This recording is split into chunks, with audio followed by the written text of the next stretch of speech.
सेवा योजना के 7 दिवसीय विशेष शिविर 5वें दिन आज इस कार्यक्रम में मुझे बुलाया गया है मुख्य अतिथि के रूप में या मुख्य वक्ता के रूप में। इसके लिए पूरे एनएसएस टीम को बहुत बहुत बधाई, बहुत बहुत धन्यवाद। कार्यक्रम अधिकारी के नेतृत्व में आपका कार्यक्रम वास्तव में बड़ा अच्छा चल रहा है और विशेष रूप से जिस तरीके से आप लोग एकजुट होकर के सारे काम को संपादित कर रहे हैं, यही उसका मोटिव है। उसके लिए राष्ट्रीय कार्यक्रम सेवा योजना के प्रभारी को और कार्यक्रम अधिकारी को बहुत बहुत बधाई, बहुत धन्यवाद। हमेशा की तरह बहुत ही बेहतरीन और रोचक संचालन कर रहे विश्वकर्मा जी। बोलते हैं तो कार्यक्रम थोड़ा सा कनेक्टिविटी बना रहता है। बहुत अच्छा रोल है और बहुत ही महत्वपूर्ण भूमिका होती है और बदस्तूर ये निभा रहे हैं बहुत अच्छी तरीके से। जब से हम इस कॉलेज में आए हैं तब से हम देख रहे हैं, तो निसंदेह आपका यह प्रताप और आगे बढ़ता रहे, इसके लिए बहुत सारा आशीष। और महिला मैडम एकमात्र हम लोगों की जो है छोटी बहन कहिए या महिला स्टाफ कहिए, जो भी है, बहुत ही अच्छा लगता है उन्होंने कैसे एडजस्ट किया है। पुरुषों को एडजस्ट करना आसान होता है, महिलाओं को एडजस्ट करना बड़ा कठिन होता है, बट इन्होंने प्रूव किया है कि हम कैसे रह सकते हैं। तो बहुत बहुत बढ़िया और बड़ा अच्छा व्यक्तित्व है, तो आप बना के रहिए। ये सब बातें हम इसलिए कह रहे हैं क्योंकि आपका जो टॉपिक है वो स्वास्थ्य चिकित्सा और पोषण विषय पर है, यानी स्वास्थ्य पर है, हेल्थ पर है। ठीक, तो ये सब इस तरह का व्यक्तित्व बनाने से वास्तव में हेल्थ बेहतर होता है। ठीक, और आप लोग जिस तरह से एकजुट होकर के सारे कार्यक्रम को कर रहे हैं, कुछ न कुछ नया सीख रहे हैं और उम्मीद है कि 7वें दिन जो लक्ष्य आप लेके यहाँ पहुंचे थे, पहले दिन जो हम लोग आए थे, एक दिन आदित्य जी ले आए थे और आप लोग रूम नंबर 1 में बैठे थे। हम लोगों ने टारगेट सेट किया था कि ये लक्ष्य हम लोग के होंगे, यह नियम का पालन करना होगा। तो उस नियम का पालन करते हुए, उन नियमों पर चलते हुए उन लक्ष्यों को हासिल करने में आप लोग अग्रसर हो रहे हैं। इसके लिए आप लोगों को ढेर सारी बधाई, बहुत बहुत धन्यवाद। क्योंकि मुझे जो विषय दिया गया था स्वास्थ्य पर बोलने के लिए और योग पर बोलने के लिए, तो मैं उसी विषय में बात करूंगा, इधर उधर की बात नहीं करूंगा और कोशिश करूंगा कि अपने निर्धारित टाइम में आपको छोड़ दूं।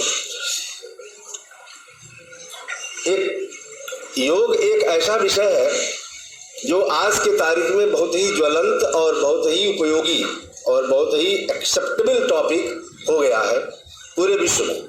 कोरोना के बाद इसकी उपयोगिता को और भी लोग करीब से जान गए हैं। इसमें भारत अछूता नहीं है, क्योंकि भारत की ये परंपरा रही है। ये अलग बात है कि बीच में लोग इसको भूल रहे थे, बाबा ने, रामदेव जी ने उसको बढ़ाया और उसका प्रचारित किया और बहुत तेजी से ये फैला। जहाँ तक योग शब्द की उत्पत्ति की बात है, यह संस्कृत भाषा के युज शब्द से बना हुआ है, जिसका अर्थ होता है जोड़ना। तो योग केवल ज्वाइंट्स को ही नहीं जोड़ता है, बल्कि अगर आप योग करते हैं तो आप प्रकृति से भी जुड़ते हैं, इंसानों से भी जुड़ते हैं और अच्छे विचारों से और अच्छे स्वास्थ्य से जुड़ते हैं। तो आप इसको आगे बढ़ाइए और जोड़िए।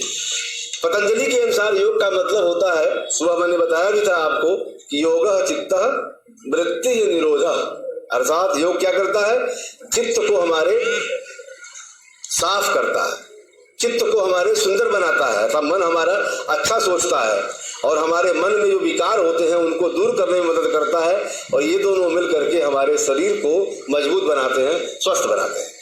तो बहुत ही 3 ही शब्दों में कितनी बढ़िया बात कही है और खासकर इसलिए भी कि ये संस्कृत भाषा में ये परिभाषा लिखी गई है कि योगा चित्त वृत्ति निरोधा। इससे बड़ी बात ये समझ में आती है कि दुनिया में सिर्फ यही एक ऐसी भाषा है जो बोली जाती है, वही उसका मतलब ही होता है। अभी अंग्रेजी में बहुत सारे ऐसे वर्ड हैं जो हम बोलते हैं, उसका मतलब नहीं होता, उसका उच्चारण नहीं होता। और हिंदी में भी ऐसा है, उर्दू में भी ऐसा है, फ्रेंच में भी ऐसा है, जर्मन में भी ऐसा है। लेकिन संस्कृत एकमात्र ऐसी भाषा है जो हम बोलते हैं वही सुनते हैं, वही उसका मतलब ही होता है। इस मामले में ये भाषा बड़ी समृद्ध है। तो निश्चित रूप से जो 3 शब्दों की जो परिभाषा योगा चित्त वृत्ति निरोधा बहुत ही उपयुक्त है और बहुत ही उपयोगी है। योग जो है आपके काया को निरोगी बनाता है और आपके अंदर की बुरी प्रवृत्तियों को दूर करने में मदद करता है। ठीक, और ऐसे में फायदा क्या होता है, आपका स्वास्थ्य सुंदर होता है। स्वास्थ्य जो शब्द है वो 2 शब्दों से मिलकर बना, स्व और आस्थ, अर्थात स्वास्थ्य शब्द ही ये सजेस्ट करता है कि आपको, अगर आप स्वस्थ रहना चाहते हैं तो स्वयं में आस्था डेवलप करिए। क्या करिए? स्वयं में आस्था means understand your self, understand the value of your health. इसीलिए मैंने नारा दिया था बहुत पहले, 1 घंटा देश के लिए और 1 घंटा देह के लिए जरूर निकालिए। कोशिश करिए कि 24 घंटे में 1 घंटा ये भी एनएसएस का एक मोटिव में होना चाहिए कि आप 1 घंटा अगर देश के लिए निकालते हैं तो राष्ट्रीय सेवा योजना के माध्यम से जो आप राष्ट्र के निर्माण में सहयोग करने का बीड़ा उठा रहे हैं वो काम आपका आसानी से होता रहेगा। और ये जीवन भर आप अगर करते रहते हैं जिससे भी आपको बहुत सारी प्रेरणा मिलेगी, बहुत सारे सबक मिलेगा। और 1 घंटा के लिए इसलिए अगर आप स्वस्थ ही नहीं रहेंगे तो कुछ नहीं कर सकते, इसलिए योग करिए और 1 घंटा कम से कम शरीर के लिए जरूर निकालिए। शरीर जो है, शरीर के बारे में कहा गया कि शरीरम व्याधि मंदिरम, शरीर जो होता है वो व्याधि का मंदिर होता है। तो हम विशेष रूप से कुछ व्याधियों के बारे में बात करेंगे, फिर इसके निवारण की बात करेंगे जो योग में सुझाया गया है। क्योंकि योग का मैं कुछ दिन यहाँ क्लास भी पढ़ाया था राजेश टंडन में, तो उसी दरमियान ये लेक्चर मैंने तैयार किया था, बड़ा उपयोगी मुझे लगा, तो मैंने सोचा आज आपसे इसके बारे में मुझे बात करना चाहिए। तो योग जो है व्याधियों का घर होता है और योग क्या करता है? योग उन व्याधियों को दूर करने में आपकी मदद करता है, हेल्प करता है। इसलिए जो है आप योग को नियमित रूप से अगर करते हैं और कुशलतापूर्वक संपन्न करते हैं तो आप निश्चित रूप से उन व्याधियों को बड़े आसानी से दूर कर सकते हैं। ठीक, एक संस्कृत में और बात कही गई, दैहिक दैविक भौतिक तापा, सुने होंगे आप, पढ़े होंगे ना। तो ये क्या, यही जो है ह्यूमन लाइफ का एम है। जो अगर मनुष्य जीवन आपने प्राप्त किया है तो मनुष्य जीवन का एम ये नहीं है कि हम कैंप में आए 7 दिन रहें, बनाएं खाएं, गांव में जाके घूम लें, गुरु जी ने निर्देश दिया पालन करना और हम चले जाएं। ये तो हो गया आपका एक छोटा टारगेट। लेकिन जीवन का अगर मुख्य उद्देश्य है तो वो क्या है? वो यह है कि आप सकुशल अपनी पूर्ण आयु जीकर अपने पीछे कुछ अपनी उपलब्धियों को छोड़कर सकुशल यहाँ से विदा हो जाइए। वो आपके जीवन का लक्ष्य। क्यों ऐसा हम कह रहे हैं? ऐसा इसलिए कह रहे हैं कि जीवन हमें मिलता नहीं है, मौत के साथ हमें उपलब्ध होता है। मौत के साथ हमें जीवन उपलब्ध होता है। हम जीवन लेके पैदा नहीं होते, बल्कि जीवन हमें मौत के साथ उपलब्ध होता है। इसलिए अगर आपका लाइफ और आपका कार्य सुंदर हुआ तो आप वहां तक बड़ी आसानी से और बेहतर ढंग से पहुंच सकते हैं।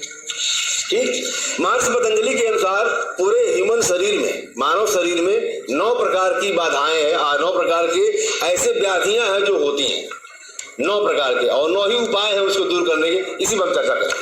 व्याधि नंबर 1, उसको हम व्याधि ही बोलते हैं। इसमें जैसे 99% जो विकार होता है, जो अस्वस्थता होती है, वह इंसान के मन में होती है, माइंड में होती है। तो ये कोशिश करिए कि अपने मन को, क्या शुरू में ही बताया कि योगा चित्त बुद्धि निरोध, अर्थात मन को क्या करता है? चित्त को और मन को स्वस्थ रखता है। तो अपने मन के अंदर के विकार को निकालिए, क्योंकि 99% जो विकार होता है, चाहे वो बुराई की या अस्वस्थता को लेकर के, वो आपके मन में होता है। इसके लिए आपको क्या करना चाहिए? अपने मन में अच्छे विचार रखना चाहिए और अच्छे से रहना चाहिए। अगर आप मेडिटेशन करते हैं और भ्रामरी करते हैं, जो सुबह मैंने कराया था, तो आप अपने मन से स्वस्थ और स्वतंत्र रह सकते हैं। उसके बाद श्वास प्रश्वास की दर, जैसे सांस लेने और छोड़ने की जो क्षमता है या जो रेंज है, जो पिच है, वह बैलेंस्ड होना चाहिए। इसीलिए आपने देखा होगा नाक से जब हम अनुलोम विलोम कराते हैं तो जितना हम नाक से सांस खींचते हैं उतना सांस छोड़ते हैं। अर्थात सांस लेने और छोड़ने का जो प्रक्रिया है वह संतुलित हो तो आपका मन जो है वह स्वस्थ रह सकता है। अर्थात अपने मन को आप सही रख करके आप पहले व्याधि से दूर हो सकते हैं। दूसरा है सत्यान। सत्यान माने होता है अकर्मण्यता। ठीक, जैसे साधक के मन में अगर लगन किसी कार्य के प्रति नहीं है या किसी काम को करने के लिए आप प्रवृत्त नहीं है या अपने आप को तैयार नहीं कर पा रहे हैं, तो आप में अकर्मण्यता की बात मानी जाती है। जैसे कोई लक्ष्य सामने है, मन ये कह रहा है क्यों हम करें, हमें करने से क्या होगा, क्या क्यों हम करें कि न करें, इस तरह की दुविधा में अगर मन को उलझा के रखेंगे तो आपका जो व्याधि नंबर 2 है यानी अकर्मण्यता की भावना आप में डेवलप होगी, तो आप इससे भी आपको योग निजात देता है। नंबर 3 जो व्याधि है वह संशय, कंफ्यूजन कब क्रिएट होता है? जब आपके सामने लक्ष्य एक हो और आप दो तरह के विचारों में उलझे हो कि क्या करें और क्या न करें। एक छोटा सा नाटक का रेफरेंस देता हूं यहाँ पर। शेक्सपियर की सबसे जो बेस्ट नाटक है वो हेमलेट है, हेमलेट। और वो पूरा नाटक जो है इसी कंफ्यूजन पर बेस्ड है। और उसकी एक लाइन में अगर थीम बताऊं, इतनी मोटी नाटक है लेकिन एक लाइन में थीम अगर उसकी है तो टू बी और not to be, that is a question. एक हीरो होता है हेमलेट और उसका बेटा होता है प्रिंस हेमलेट, ठीक। उसके बाप की हत्या उसका चाचा कर देता है और उसी अपने बाप के हत्यारे को मारने के लिए, बदला लेने के लिए प्रिंस हेमलेट दिन रात भटकता है। जब उसे पता चल जाता है कि हमारे पिता का हत्यारा मेरा चाचा ही है, तो उसको मारने के लिए एक नाटक बनाता है, अर्थात थिएटर के अंदर ठीक वैसे ही नाटक रचाता है जिस तरीके से उसके बाप की हत्या की गई होती है, और उसमें आमंत्रित करता है अपने चाचा को और बैठा देता है। अगर आप देखिए कोई सीन जो आपने खुद किया हो और वैसा ही नाटक आपके सामने कराया जाए तो आप असहज हो जाओगे। यही पकड़ने के लिए वो हेमलेट इस तरह की व्यवस्था करता है। जब उसे पता चल जाता है कि यही मारा है तब उसे मारने के लिए प्लान करता है। जब मारने के लिए प्लान करता है तब उसके मन में दुविधा की स्थिति आती है, जो आपको बताना चाहते हैं। दुविधा की स्थिति क्या आती है? एक तरफ तो वो सोचता है कि यही मेरे बाप का हत्यारा है, इसको मार दूंगा तो बदला हो जाएगा, ठीक, क्योंकि समाज उस पर टिप्पणी करता है। दूसरी तरफ सोचता है कि अगर मैं इसकी हत्या कर दूंगा तो मेरे द्वारा एक पाप हो जाएगा, और जब पाप हो जाएगा तो मैं मरने के बाद स्वर्ग में जाऊंगा तो भगवान मुझे डांटेगा। तो एक तरफ वो अपने मुक्ति के बारे में सोच रहा है, दूसरी तरफ अपने बदला लेने के बारे में सोच रहा है। पूरा नाटक इसी पर चलता है और वो उसकी हत्या नहीं कर पाता। मीन टू से कि जब भी दो बातों के बीच में आप फंसोगे तो आपका जो कंफ्यूजन का स्टेज रहेगा आप नहीं कर पाओगे। इसलिए कोशिश ये करिए कि लक्ष्य एक निर्धारित करिए और उसको आप अचीव कर लीजिए तो आप विनर हैं। तो ये भी आप दो दुविधाओं में फंसे हुए हैं, ये भी इंसान की एक व्याधि होती है, वो दूर करता है। और अगर आपका विचार स्वस्थ है और एक एंगल से आप सोच पाते हैं तो निश्चित रूप से आप कंफ्यूजन के स्टेज में नहीं रहोगे। आपको योग और प्राणायाम, मेडिटेशन इसमें भी हेल्प करता है। नंबर 4, प्रमाद, लापरवाही, केयरलेसनेस, ठीक। कहते ना आज नहीं करेंगे सो कल करेंगे, नहीं कल करेंगे सो परसों कर लेंगे, कोई बात नहीं 2 दिन बाद कर लेंगे, ठीक। अगर हिंदी में साथ कोई चौपाई भी काल करे सो आज करे सो अब, पल में प्रलय होता है बहुर करेंगे कब। तो इस तरह का एक मतलब कविता भी है। मतलब ये बल्कि इसी को बदलिए कि जो मुझे कल करना है उसको आज ही कर लो, जो आज करना है उसको अभी करो। अर्थात कुल मिलाकर के मैं ये फोकस करना चाहता हूं कि आप अपने प्रेजेंट को उपयोगी बनाइए, अपने वर्तमान को उपयोगी बनाइए। वो आपका जितना उपयोगी होगा वहीं से आपकी सारी अच्छी लकीरें आगे बढ़ना शुरू होंगी। तो इसलिए कोशिश ये करिए कि काम को कल पर या आगे वाले मोमेंट पर मत टालिए, या एक बहुत बड़ी व्याधि होती है इंसान की, उसको आप दूर करिए। नंबर 5, आलस्य, ठीक, आलस्य। और इस युग में और इस उम्र में आलस्य तो बहुत बुरी चीज है। लेकिन इसी उम्र में सुबह की नींद भी बड़ी अच्छी लगती है, बहुत प्यारी लगती है। मम्मी जगा रही है, उठो बेटा, नहीं मम्मी थोड़ा और सो ले, लाइक दैट। ये आदत आपको बहुत कमजोर करेगी।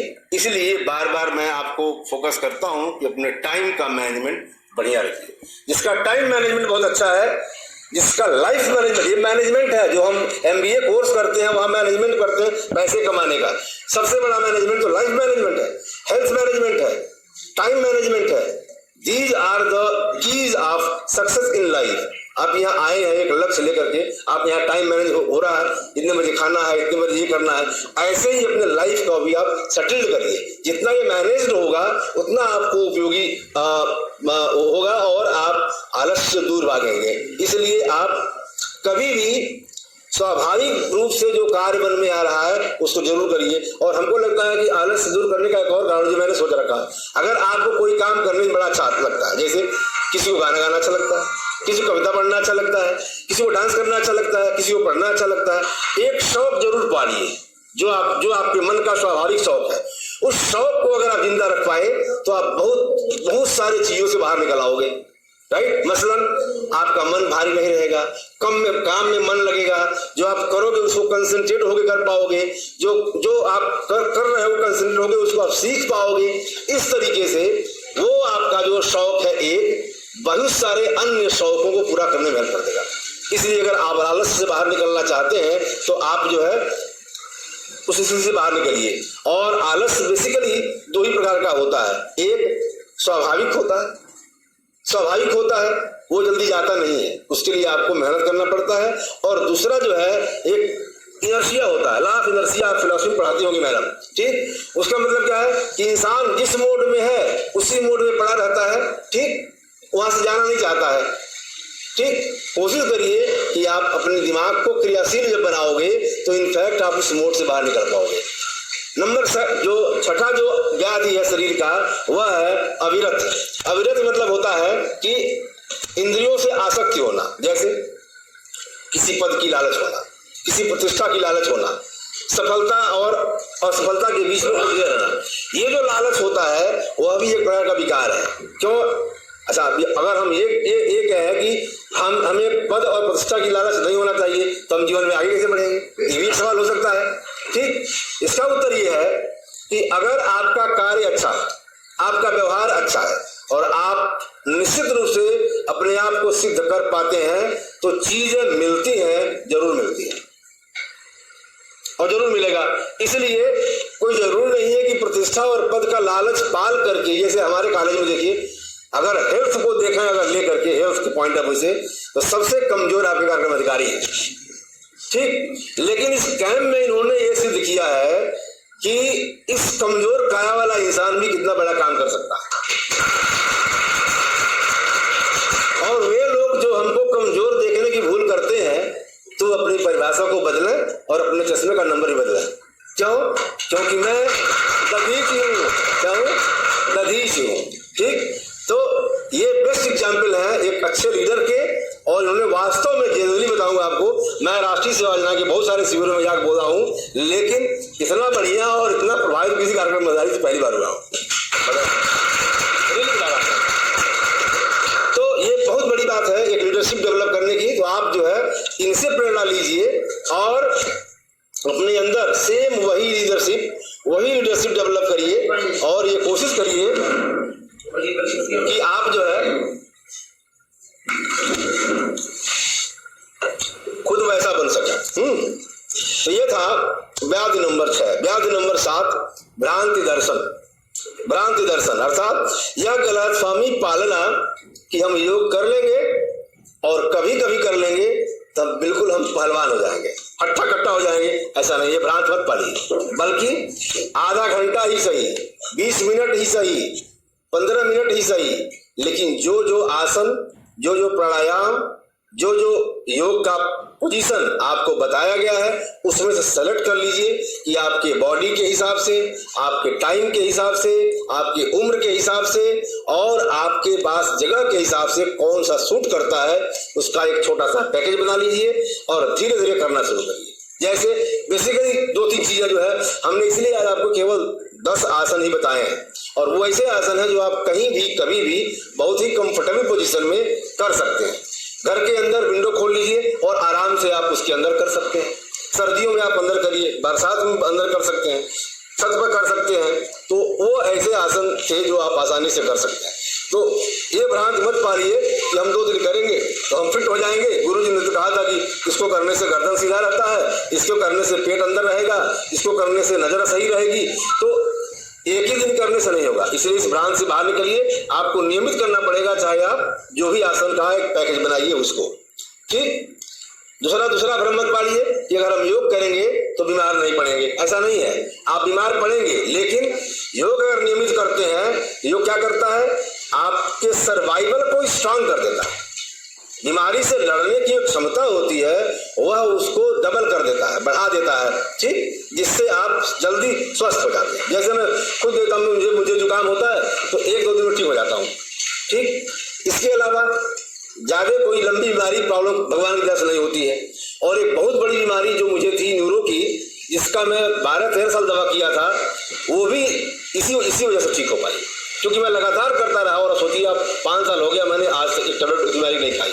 अदरवाइज मेरा राइट फ्रंट क्लॉट था, यहाँ right front clot mild clot था, बचपन में चोट लगी थी और वो यहाँ पर गांठ बन गया था, और मैं 1400 mg दवा डेली खाता था, 1400 mg डेली दवा। और 31 अक्टूबर 2014 की बात है, पटेल जी का जन्मदिन मनाया जा रहा था मेरे कॉलेज में, आगरा में पोस्टर था, मैं चूंकि वहाँ कार्यक्रम अधिकारी था और मैं कन्वीनर था भाई कमेटियों का, तो मैं शपथ दिला रहा था, ऐसे शपथ दिला रहा था मेरा हाथ ऐसे यहाँ आ गया और ऐसा लगा कि अब मैं चक्कर आ जाएगा, गिर जाऊंगा, ये कंडीशन थी। इसके बाद कई बार ऐसा रहा कि मैं बस में जा रहा हूँ और बस के अंदर मैं बेहोश गिर जाता था, क्लासरूम में बेहोश गिर गया था। अभी जो चल रही मीटिंग आज परिषद वाली, हमारे डिपार्टमेंट वाली, ये मीटिंग बिजली पासी में थी, मैं आया हुआ था 2012 की बात है, वहां मैं बोल रहा था, बोलते वक्त वहां मैं गिर गया था, ये कंडीशन थी। तो मैं इस दौर से निकला हूं, मैं जानता हूं आराम मिलता है। हम ये नहीं दावा करते कि केवल इसी से ठीक हुआ, मैं दवा भी खा रहा था, लेकिन वास्तव में इसने मुझे बड़ा हेल्प किया, बहुत हेल्प किया। और आज मुझे योग का 1-1.5 घंटा जो अपने घर पे करता हूँ, मुझे नशा है, अगर वो ना करूँ तो मैं बेचैन रहता हूँ। तो ये जो मोड है, इस पोजीशन में अगर आप आते हैं तो आपको जरूर हेल्प मिलता है। इसलिए आप ये भ्रांति मत पालिए कि हम 1 घंटा आधा घंटा कभी कभी कर लेंगे तो ठीक हो जाएंगे, तो ऐसा नहीं है। इसलिए आप जो है इसको नियमित करिए, और ये आप बीमार पड़ेंगे लेकिन बीमारी से आप रिकवर भी हो जाएंगे, बहुत आसानी से हो जाएंगे, ये बात तय है। और 8वां जो व्याधि है वह उपलब्ध भूमि तत्व, अर्थात यह भाव मन में पाल लेना कि अमुक आसन आसान नहीं है, बल्कि ऐसा भ्रम मत पालिए, हर आसन आसान है, करने की जरूरत है अगर आप नियमित रूप से करते रहेंगे। जैसे मैंने अर्धमत्स्यासन बताया था, तो बहुत लोग नहीं कर पा रहे थे, लेकिन कभी भी कोई आसन करने जाइए तो ये मत सोचिए कि हम पहली बार, दूसरी बार या 10 बार कर रहे हैं और प्रॉपर से परफेक्शन के साथ नहीं कर पा रहे हैं तो जबरदस्ती शरीर को नोचें, ऐसा मत करिए। कंफर्टेबली जितना शरीर मूव कर पाता है, जहां तक आप घूम पाते हो उतना करिए, और धीरे धीरे उस पोजीशन में आने की कोशिश करिए। एक लंबे टाइम के बाद आप आसानी से कर लोगे। इसलिए ये कभी मत सोचिए कि वो कर ले रहे हैं और हम तो नहीं कर पा रहे हैं, हमारा गलत हो गया, ऐसा नहीं है। आप उस प्रक्रिया के अंदर आगे बढ़ेंगे और धीरे धीरे जब आगे बढ़ करके आप जाएंगे तो पोजीशन आपका एक समय ऐसा आएगा, कंफर्टेबली पूरा हो जाएगा। इसलिए आप इसी प्रक्रिया के तहत आगे बढ़िए, ये मन में विकार मत पालिए क्योंकि योग जो है एक नियमित अभ्यास की प्रक्रिया है। ये ऐसी प्रक्रिया नहीं है कि 1-2 दिन में या 1 महीने में आता है। कई बार बहुत आसन बड़ा आसान लगता है, बहुत सारा आसान लगता है, लेकिन आप नहीं कर सकते, क्योंकि योग में और आसनों में बैलेंस का, संतुलन का बड़ा महत्व है। इसलिए जब तक आप संतुलित होकर के, बैलेंस्ड होकर के और कंसंट्रेट होकर नहीं करते हैं, वो एक्यूरेट नहीं होता है, उसके लिए टाइम लगता है, प्रैक्टिस जरूरत पड़ती है। धीरे धीरे आप आगे करेंगे तो हो जाएंगे। और 9वां और आखिरी जो विकार है वह है अवनिष्टम, अर्थात अनस्टेबिलिटी, अर्थात ये जो है विकार, जब आप कोई काम करते हैं आपका मन कंसंट्रेट नहीं होता है, या उस काम को कंटिन्यूअस करने का मन नहीं करता है। ठीक, इसके लिए जब जो भ्रामरी है और मेडिटेशन है, ध्यान और भ्रामरी 2 ऐसी प्रक्रियाएं हैं जो आपके कंसंट्रेशन को स्ट्रांग करते हैं और आपको लक्ष्य को हासिल करने में आपको हेल्प करते हैं। तो ये थे 9 व्याधि जो आपको मैंने बताया, और इनको कैसे आप दूर कर सकते हैं ये जो है बताया मैंने। इसके अलावा अगर आपका चित्त शुद्ध है, आपके आसपास सज्जन व्यक्तियों का संगत है, जैसे आप लोग यहाँ पर थे 25 लोग, ठीक, हमको नहीं लगता कि 5 दिनों में किसी से कोई झगड़ा हुआ होगा या किसी से कोई ईर्ष्या रखा होगा। अर्थात ये आप मानते हो ना कि 25 जो आप लोग हो और 4-5 हम लोग जो हैं, ये एक अच्छे फ्रेंड सर्किल में रह रहे हैं, एक अच्छे वातावरण में रह रहे हैं, तो हम ये कह सकते हैं कि हम सब लोग सज्जन पुरुष की श्रेणी में हैं, कह सकते हैं ना। तो ये बताओ, यहाँ से आपको जो आउटपुट मिल रहा है वह नेगेटिव मिल रहा है या पॉजिटिव मिल रहा है? पॉजिटिव मिल रहा है। तो जब आप पॉजिटिव मिल रहा है तो पॉजिटिव क्यों मिल रहा है? क्योंकि आप पॉजिटिव ही दे रहे हो, अर्थात आपके पास रिटर्न वही आता है जो आप बांटते। यही आपको काम करना है। अगर आप इन व्याधियों से दूर करना चाहते हैं तो आपके आसपास का जो वातावरण है वह स्वस्थ होना चाहिए, आपकी संगत जो है वह सज्जन व्यक्तियों की होनी चाहिए, स्वस्थ व्यक्तियों की होनी चाहिए। ठीक, आपका पड़ोसी अच्छा होना चाहिए।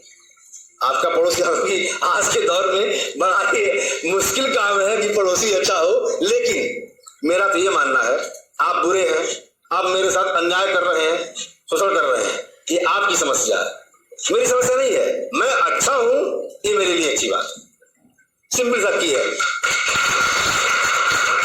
ठीक, सबके घर पे टेलीविजन है, रिमोट होता है, पिक्चर वही आएगी जो रिमोट दबाओगे। यही गुडनेस को लेकर के, यही हेल्थ को लेकर, हमारे खुशियों का, हमारे स्वास्थ्य का रिमोट तो मेरे पास है। तुम मुझसे नफरत करते हो, तुम्हारी समस्या है, तुम मुझे गाली देते हो, तुम्हारी समस्या है, मेरी नहीं है।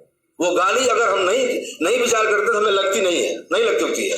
ठीक, आज मैं अमर जालम पढ़ रहा था, एक खबर आई थी कि आदमी के मरने के बाद हम ढेर सारे प्रपंच करते हैं, उसके लिए खाना पीना ये वो दुनिया भर का हम करते हैं, ये कुछ भी उसको नहीं मिलता है, उससे उसका कोई मतलब नहीं होता है, लेकिन हम ये सोच करते हैं उसकी आत्मा तृप्त हो जाएगी। लेकिन वही इंसान जब जिंदा रहता है और करा रहा होता है, ये नए जमाने के बच्चे और घरों के लोग बिल्कुल उसका ध्यान नहीं देते। जब वो ध्यान और मदद उसे हेल्प कर सकती थी, उस वक्त हमने कुछ भी नहीं किया, और जब मर गया तो दुनिया का हम प्रपंच कर रहे हैं जो उसके पास कुछ भी नहीं जाने वाला है।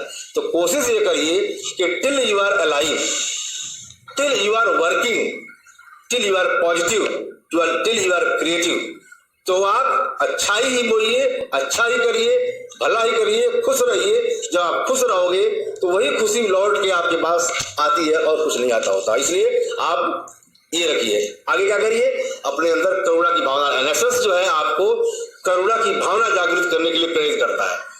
करुणा जैसे मैंने परसों जब उद्घाटन हो रहा था तो मैंने एक सेंटेंस बोला था, संस्कृति, विकृति और प्रकृति, याद है? ठीक, वहां भी मैंने बोला था। तो संस्कृति क्या है और प्रकृति क्या है, विकृति क्या है? विकृति ये है कि जब हम आपका छीन के खा लें तो ये विकृति हो गई, लेकिन आप अपने हिस्से का खा लीजिए, हम अपने हिस्से का खा लें, ये प्रकृति हुआ। लेकिन मेरा भाई भूखा है, मेरा पड़ोसी भूखा है, और कोई ऐसा आम इंसान भूखा है जिसको वाकई हमसे अधिक उस वक्त भूख खाने की आवश्यकता है, और उसको खिला करके अगर हम खाएं, ये है प्रकृति, ये है संस्कृति। ठीक, तो संस्कृति ये है, ये संस्कृति आप अपने अंदर डेवलप करिए कि अगर जेन्युइनली कोई ऐसा व्यक्ति है जिसको उस वक्त, उस मोमेंट पर उस चीज की हमसे अधिक आवश्यकता है, और अगर आप में अंदर से किसी दबाव से नहीं, हमारे इस लेक्चर के बाद नहीं, बल्कि स्वाभाविक रूप से अपने अंदर ये भावना आ रही है कि जेन्युइनली यार इसको मदद मिलनी चाहिए, और आप करते हैं, तो वो संस्कृति से।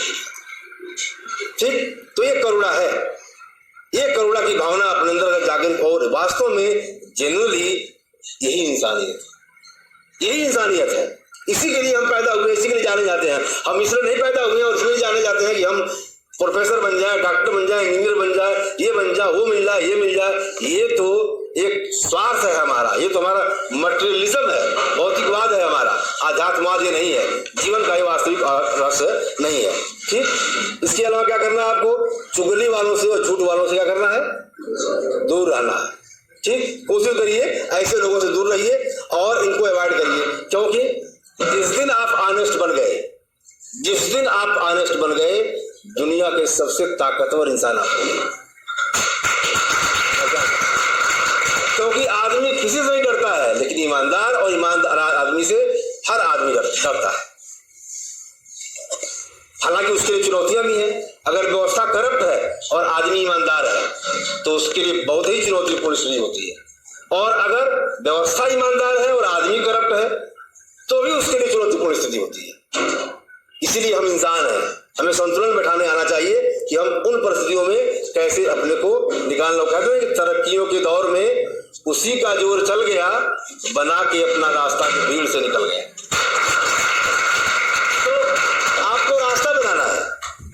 आप अगर वास्तव में जेन्युइनली अच्छा काम कर रहे हो, मेहनत कर रहे हो, लगातार कर रहे हो, लोग कहेंगे यार बेवकूफ है, ऐसे ही है, और उसी के सामने आप मंजिल तय करते हो। कहाँ पहुंच जाओगे? जब वहां पहुंच जाओगे तब वो कहेगा अरे यार देखो ना, हमारे बीच में था, ये कहाँ पहुंच गया, हम यहीं रह गए।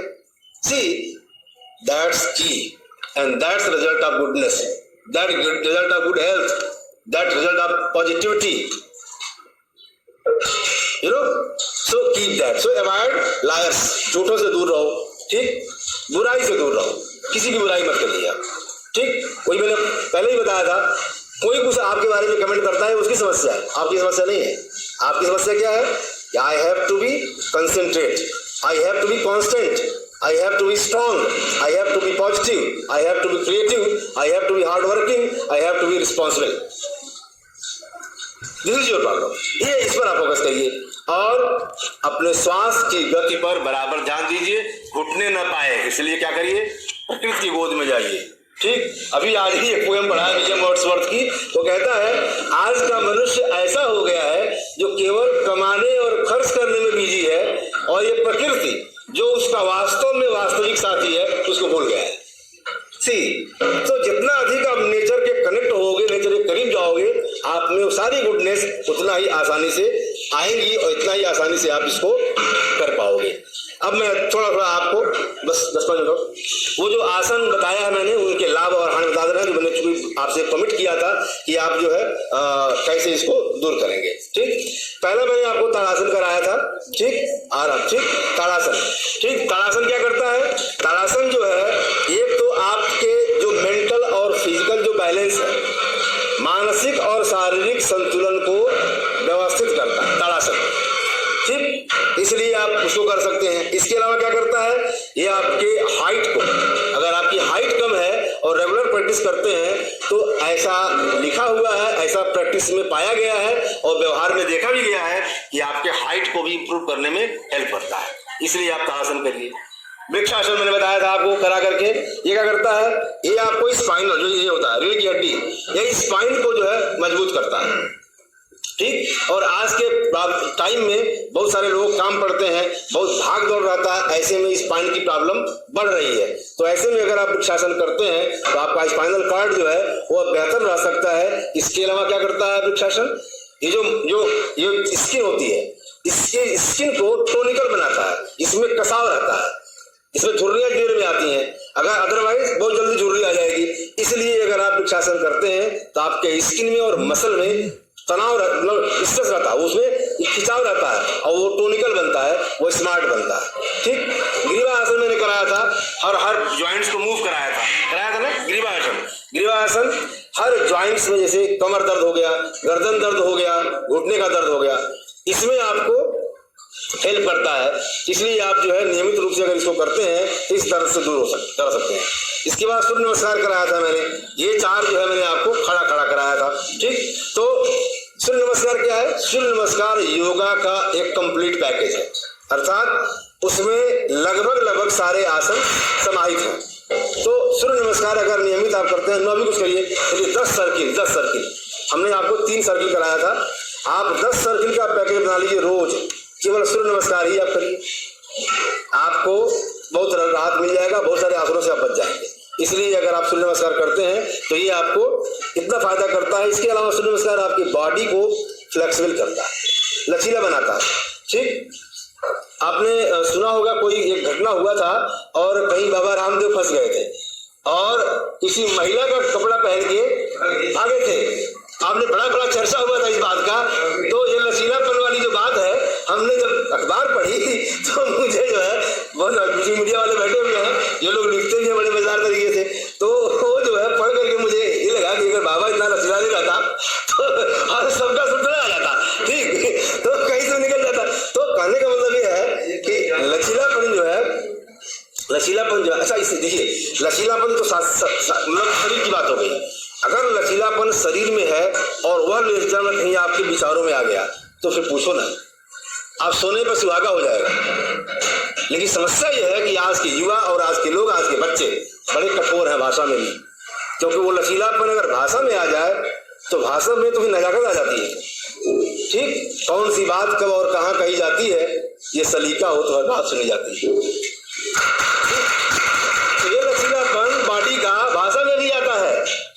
ठीक, तो कोशिश ये करिए कि आपके बॉडी और लैंग्वेज दोनों का जो फ्लेक्सिबिलिटी है वह योग से आ जाए, और आप बढ़िया जब सोचोगे और बढ़िया रहोगे तो एग्जाम में बढ़िया ना लिखोगे तो कौन गुरुजी नंबर नहीं देंगे, सब देंगे ऐसा नंबर। ठीक, तो आप ऐसा करिए। इसके बाद जो हमने आपको वज्रासन कराया था। ठीक, वज्रासन क्या करता है? ये आपके कंसंट्रेशन को स्ट्रांग करता है, आपके कंसंट्रेशन को, ध्यान को छोड़ता इधर उधर भटकने देता है, क्योंकि जब भी आप करते हैं ध्यान होकर बैठते हैं, एक कंसंट्रेशन में बैठते हैं। इसके अलावा ये आपके मेमोरी को बढ़ाता है। वज्रासन नहीं, जो बताया था मैंने, खाना खाने के बाद भी कर सकते हैं। ये आपके मेमोरी को स्ट्रांग करता है, बड़ा तेज बनाता है। और क्या करता है, ये आपके मेंटल स्ट्रेस को रिमूव करने में हेल्प करता है, मानसिक तनाव दूर करने में हेल्प करता है। इसके बाद हमने आपसे कराया था भुजंगासन। भुजंगासन क्या करता है, ये जो है ओबेसिटी, जो उसको मोटापा कहते हैं, जिसको पेट है ना, ओबेसिटी, ये भुजंगासन ओबेसिटी को, मोटापा को दूर करने में मदद करता है। भुजंगासन कराया नहीं था, भुजंगासन लेट के करते हैं। जैसे आप पेट के ऊपर लेट जाइए और दोनों हाथ को ऐसे टिका दीजिए, ठीक, और नाक से सांस लेते हुए आधे शरीर को, कमर के ऊपर शरीर को ऊपर ले आइए, ठीक, और फिर नाक से सांस छोड़ते हुए नीचे आइए।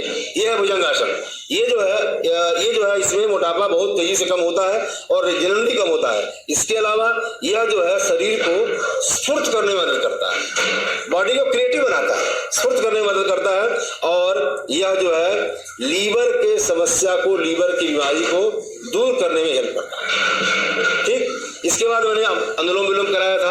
अनुलोम विलोम क्या करता है, आपके श्वास प्रक्रिया को संतुलित करता है। और अभी जब कोरोना हुआ था तो आपसे कहा जा रहा था कि आप अनुलोम विलोम करिए। क्योंकि उसको करने से लंग्स जो है, फेफड़े मजबूत होते हैं। फेफड़े जितना मजबूत होंगे, ठीक। एक बार उससे धर्मेंद्र जो हीरो है ना, तो रजत शर्मा एक टेलीविजन पर आते हैं, बड़ा अच्छा इंटरव्यू लेते हैं रजत शर्मा, इंडिया टीवी पे। तो उनसे पूछे कि आप जब फिल्म करने जाते थे तो बहुत शराब पीते थे, ठीक, बहुत ज्यादा पीते शराब। तो जानते हो क्या धर्मेंद्र ने जवाब दिया, कहा कि मैं पंजाबी हूं ना, मेरा लीवर बड़ा स्ट्रांग है। ही आंसर लाइक दैट, पंजाबी का लीवर बड़ा स्ट्रांग होता है। आई बात समझ में? कहने का मतलब यह है कि अगर आपके फेफड़े स्ट्रांग है तो ऐसे कोरोना पहले भी आते रहे हैं, जुकाम किशोर होता रहा है, लेकिन हमने इसको इतना तिल का ताड़ बना दिया और इतना ज्यादा इसको ऐसा बना दिया कि वे लोग जो नियमित रूप से करते रहे हैं सारी चीजें, वो बहुत आराम से अपने आप को बचा पाए। कहने का मतलब अगर आप अनुलोम विलोम करते हैं तो आपका रेस्पिरेटरी सिस्टम स्ट्रांग रहेगा। और आप, इसके अलावा और एक फायदा होता है अनुलोम विलोम से, जो ये इन्वायरमेंटल डिजीज होती है, पर्यावरणीय बीमारियां होती हैं, ठीक, सीजनल बीमारियां होती हैं, खासकर जुकाम, सर्दी, खांसी, बुखार, ये इससे भी ये राहत दिलाता है। इसलिए अगर अनुलोम विलोम करते हैं आप, इन सब चीजों से आपको फायदा मिलता है। इसके बाद भ्रामरी मैंने कराया था। भ्रामरी क्या करता है, यह भी आपके रेस्पिरेटरी सिस्टम को और तनाव को दूर करने में मदद करता है। अर्थात अधिकपारी बहुत लोगों को होता है, आधा सर दर्द करता है, सर भारी भारी सा रहता है, मन नहीं लगता है, बेचैनी सी रहती है, तो भ्रामरी जो है आपको इसमें भी हेल्प करता है।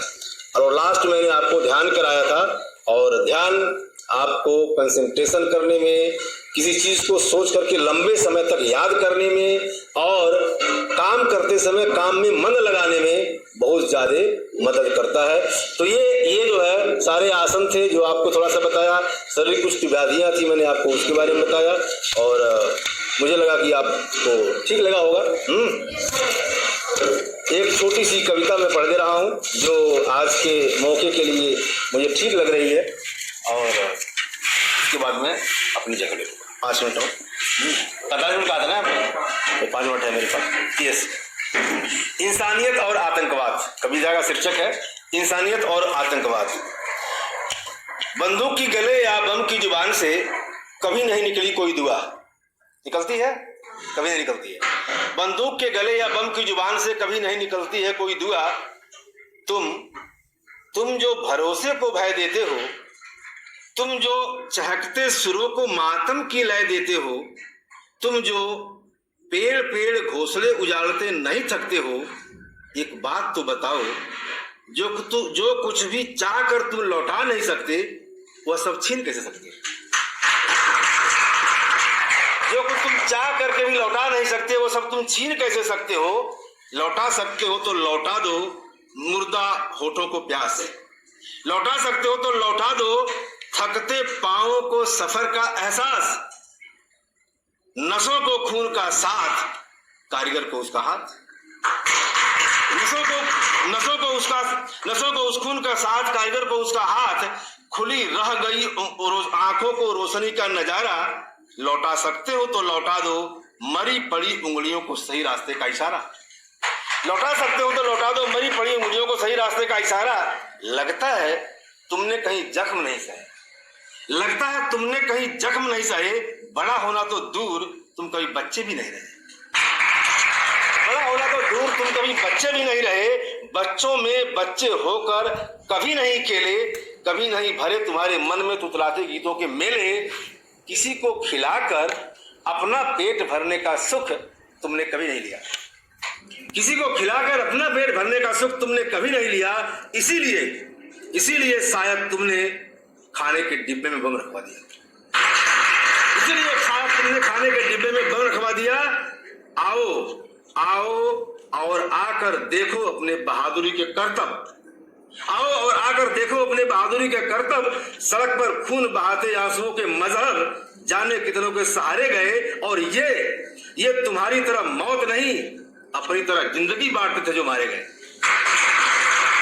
अपनी तरह जिंदगी बांटते थे जो मारे गए। देखो ये एक अनाम शिल्पी था, देखो ये अनाम शिल्पी था, पत्थरों को धड़कना सिखाता था। देखो एक अनाम शिल्पी था, पत्थरों को धड़कना सिखाता था। ये हकीम था, मरते हुओं को बचाता था। ये किसी की मोहब्बत थी जिसके चीथड़े हो गए हैं, और ये चप्पलें घर जा रही थी जिनके पांव खो गए, ये चप्पलें घर जा रही थी जिनके पांव खो गए हैं। ये परिंदों को चुग्गा डालता था, दाना, ये परिंदों को चुग्गा डालता था। ये बिकाऊ नहीं था, ये बिकाऊ नहीं था, फिर भी दो परिवारों को अकेले पालता था।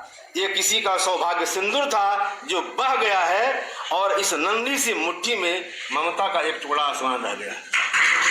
इस नन्ही सी मुट्ठी में ममता का एक टुकड़ा आसमान रह गया है। ये हथौड़ी जिसकी यादों में भी होती ठुक ठुक है। ये बाल, ये गेंद, ये अब भी उछलने के लिए उत्सुक है। ये चप्पलें, ये अंधे की लाठी है जो लहूलुहान पड़ी है। और ये बंद पड़ी नब्ज पर चलती हुई घड़ी, ये बंद पड़ी नब्ज पर चलती हुई घड़ी है, बता रही है कि एक दूसरे को हथियार बनाने वाली दुनिया में अभय नहीं है, और तुम्हारे पास भी जिंदा रहने के लिए अनंत समय नहीं है, तुम्हारे पास भी जिंदा रहने के लिए अनंत समय नहीं है। अंत में गालिब के एक शेर से बात समाप्त करता हूं कि मत करो जरूरत किसी के बुरे वक्त पर हंसने की कभी, ये वक्त है जनाब चेहरे याद रखता है।